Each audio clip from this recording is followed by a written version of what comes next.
Hello जनता जनार्दन, welcome back to my channel. आणि रिया दिवसभर घरात असते, बोर नाही होत या सिरीजच्या थर्ड पार्टमध्ये तुमचं सगळ्यांचं स्वागत आहे.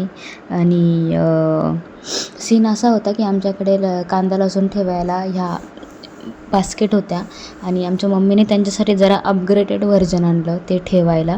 सो वाय नॉट म्हटलं, त्यांचं जरा पुन्हा एकदा टाकाऊपासून टिकाऊ करायचा प्रयत्न करू. सो अशा पद्धतीने त्या बास्केटला मी प्लास्टिकचा सेलोटेप लावून घेतला आहे ब्राऊन कलरचा. आणि काही काही ठिकाणी थोडी थोडी जागा ठेवली आहे वॉटर ड्रेन होण्यासाठी, कारण जर कुठल्याही मातीमध्ये पाणी साठून राहिलं तर ते माती कुजायला लागते. त्यामुळं ती माती ड्रेन झाली पाहिजे पूर्णपणे, पाणी त्यातून निघून गेलं पाहिजे, फक्त ती ओल्ली ओल्ली राहिली पाहिजे. याच्यासाठी काही खाली खाली मी होल ठेवले होते त्यासाठी.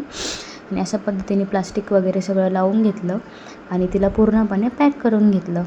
आणि झाडं मी नंतर लावणार आहे, मी काही ऑर्डर केलेलं आहे. दुसरी एक टीप, काही झाडांना कॅल्शियमची कमी असल्यामुळे त्यांची वाढ प्रॉपर होत नाही, तर ती कॅल्शियमची कमी भरून काढण्यासाठी असे जे खडू असतात, चॉक असतात, ते चॉक झाडांच्या मुळांजवळ असे रोवून द्यायचे, जेणेकरून त्यांची जी काही कॅल्शियमची कमी असते झाडांमधली ती भरून निघायला फायदा होतो. आणि अशा पद्धतीने मी केलं.